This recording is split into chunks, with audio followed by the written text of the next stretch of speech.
I was home with my wife and son, watching a movie. I remember it being in animation, since our son loved cartoons. He never got tired of watching them. Me and my wife, a few years ago, found out we couldn't have kids of our own, so we went for adoption. We really wanted to have kids, and that seemed like a good idea. A lot of kids are born and have no families that can take care of them. So we went on with it.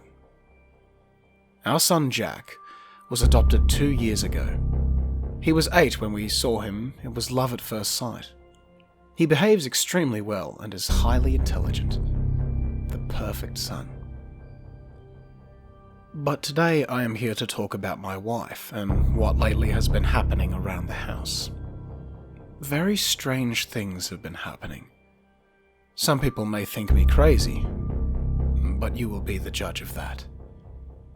It was a normal weekday. I was awoken. My wife had already left for work. It wasn't normal for her to go before me, but I didn't care and just carried on. As I leave my bedroom, already dressed and preparing to go downstairs, I slipped on the first stairs step, but I quickly managed to grab myself into the railing, preventing what could have been a very hurtful fall. I didn't understand why the stairs had been waxed, but the funny thing was, it was only the first 3 or 4 steps. I could feel the difference on the remaining steps. Maybe it was nothing. And still needed to get breakfast and go to work, so I did. I didn't tell my wife anything about the stairs incident, and a few days had passed. I was home having a bath in the tub. To better explain what happened, I need to tell you how the spacing in my bathroom is organised. On top of the tub, near the shower, there is a small shelf where we keep shampoos and other related things. On this day, while I was in the tub, I saw a screwdriver falling in, and I got alerted and looked at the shelf. My heart almost stopped beating when I could see that the blow dryer was on that shelf. It's never there, but today it was. And not only that, but it was connected to the power.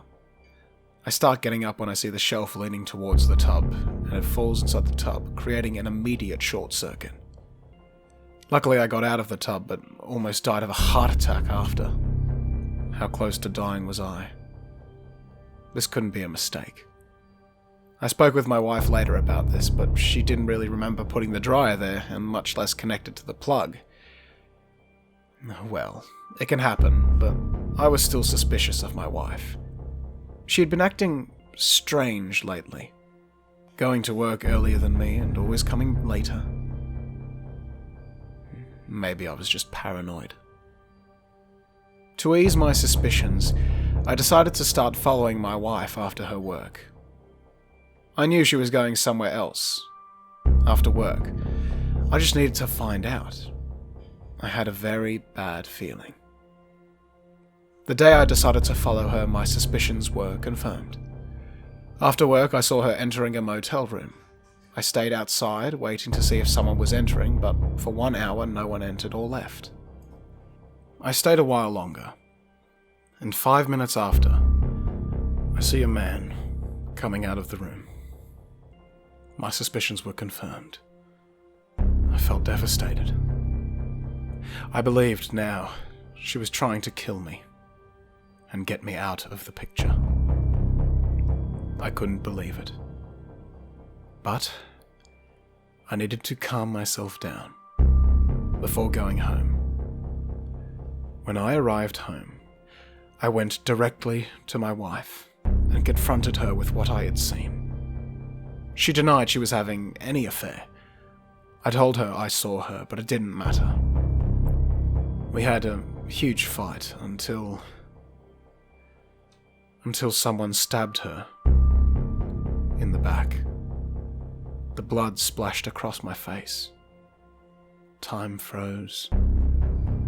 I saw her falling into the ground, and behind her was Jack, our son, with a bloody knife in his hand and a smile on his face. I screamed to him, "What have you done?" He calmly answered, "I did what I have been doing for the last 25 years. But you're just a child." He calmly got closer to me and said, "That's what I wanted you to think," and smiled before stabbing me. This is my story.